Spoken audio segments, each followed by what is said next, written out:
Berangkatlah dari Bandung jam 12 malam dengan sebuah kendaraan Kijang.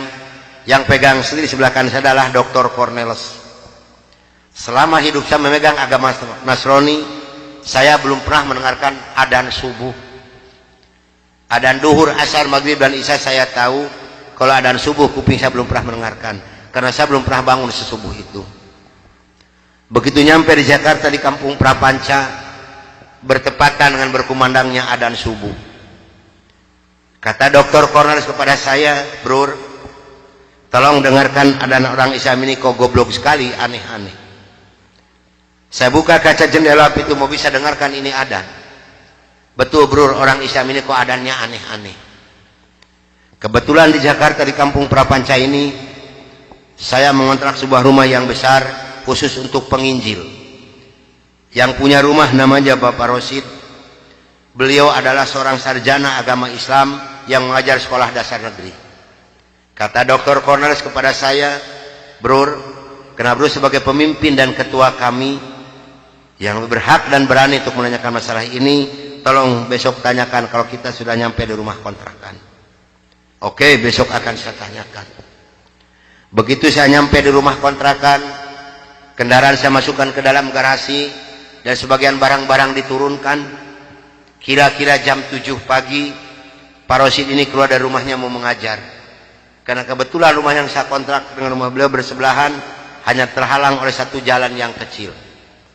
Begitu saya lihat beliau sedang menyalakan sepeda motornya, saya memberanikan diri menghampiri dan menyapa beliau. Kata saya, "Selamat pagi Pak."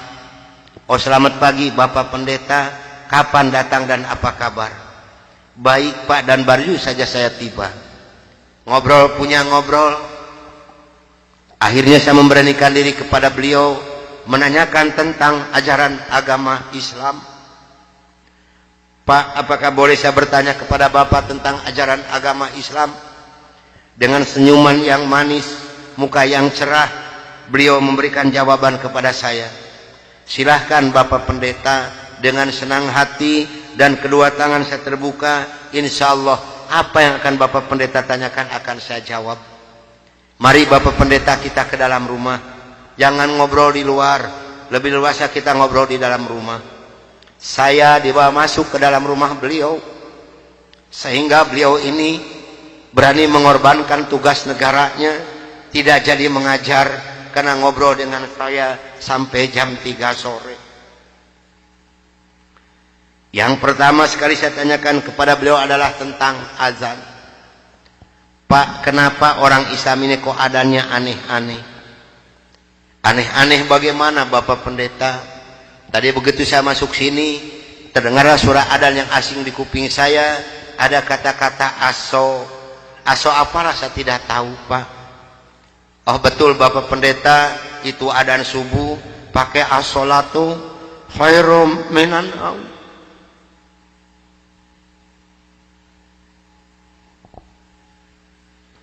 Apa artinya Pak? Beliau memberikan jawaban kepada saya, lebih baik sholat daripada. Bukan semakin tertarik kepada Islam, tidak, tapi saya semakin membenci. Kenapa? Karena iri di dalam hati saya. Kenapa orang Islam ini berani meninggalkan tidurnya untuk melaksanakan ibadat kepada Tuhannya dengan kata-kata yang ada di adzan ini? Maka timbullah kata-kata yang keluar dari mulut saya yang sangat dan sangat menyakitkan Bapak Rosid dan umat Islam yang lainnya. Kata saya, kalau begini orang Islam ini lebih goblok lagi. Kapan molornya kalau sholat melulu? Dulu sebelum saya mengenal kepada Islam, banyak sekali yang beliau terangkan kepada saya tentang ajaran agama Islam. Dan akhirnya beliau memberikan satu Al-Quran dengan terjemah produksi Departemen Agama. Kata beliau kepada saya, "Ini untuk Bapak Pendeta kalau memerlukan, tapi kalau tidak tolong kembalikan kepada saya." Saya terima ini Al-Quranul Karim. Kira-kira jam 3 lebih saya keluar dari rumah beliau masuk rumah kontrakan saya. Begitu saya nyampe di rumah kontrakan, saya langsung ditegur oleh rekan-rekan saya, termasuk oleh Dr. Cornelis dan Dr. Johan. "Dari mana Bro, kok dari pagi sampai sore begini baru pulang? Sedangkan jam 4 sore ini Bro harus memimpin kami untuk membawa umat Islam yang ada di kampung Prapanca ini. Maka saya katakan kepada rekan saya bahwa saya sudah menanyakan tentang azan dan saya diberikan satu Al-Quran ini. Ini ditertawakan semua oleh rekan saya. Seharusnya sore itu saya memimpin penginjilan. Entah kenapa saya ini malas sama sekali untuk melaksanakan tugas. Mungkin ini sudah jalan dari Allah Subhanahu wa Ta'ala.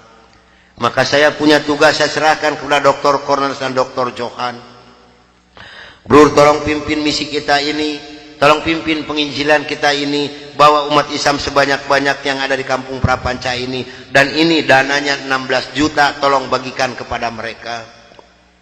Pakaian, beras, indomie, susu, gula pasir, dan kebutuhan hidup sehari-hari yang sudah tersedia di dalam kendaraan. Silahkan bro, bagikan, harus tepat pada sasaran.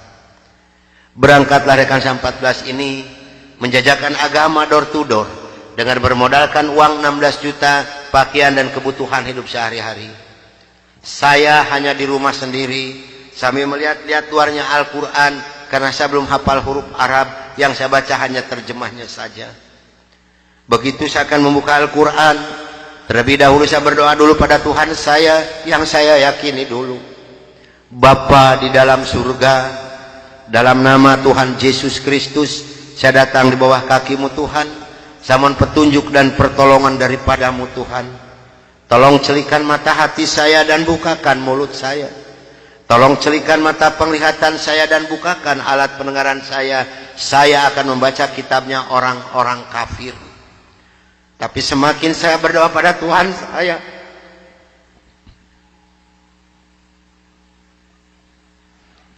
semakin terbukalah dalam Al-Quran ini. Ini suatu keanehan yang nyata di dalam kehidupan saya. Karena saya bingung membuka Al-Quran ini dari mana pertamanya. Begitu saya membuka Al-Quran langsung surat Ali Imran.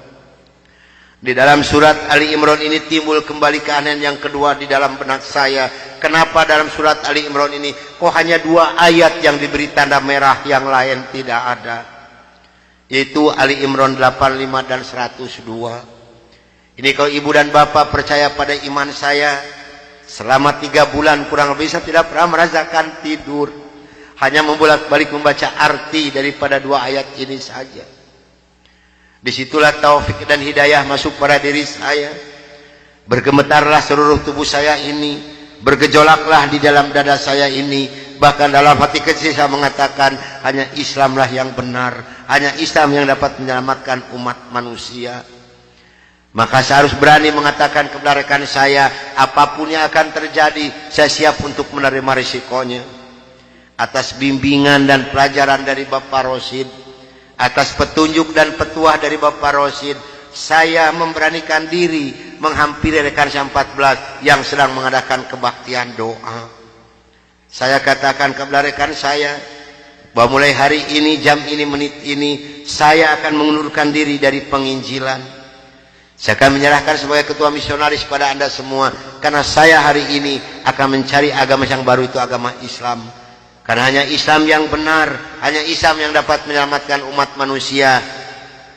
Agama yang kita pegang sama-sama tidak bisa menyelamatkan kita semua. Namun apa daya yang saya terima dari mereka, maaf, saya bukan mau dikasihan oleh ibu dan bapak, tidak. Yang mengasihani saya adalah Allah Subhanahu wa Ta'ala.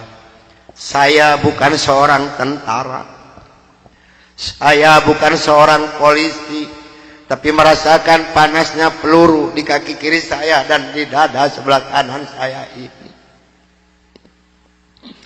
Besi yang lebarnya 6 cm yang dibakar merah membara, yang dipukulkan ke pipi saya tahan dengan tangan kiri saya. Demi Allah, besi panas nempelah di tangan kiri saya. Lalu saya ditengkurapkan, kepala saya diinjak oleh 3 orang. Tangan saya, kaki saya kiri kanan dipegang dan diikat oleh mereka. Lalu punggung saya dipukuli oleh Dr. Johan pakai kursi rotan. 13 tulang punggungnya patah untuk mengenal Islam. Kalau menurut logika manusia, saya ini harus sudah meninggal dunia. Tapi Allah Maha di atas Maha, Allah mempunyai rencana lain untuk saya. atas izin dan karunia Allah yang diberikan kepada saya bisa lolos dari pembunuhan rekan-rekan saya.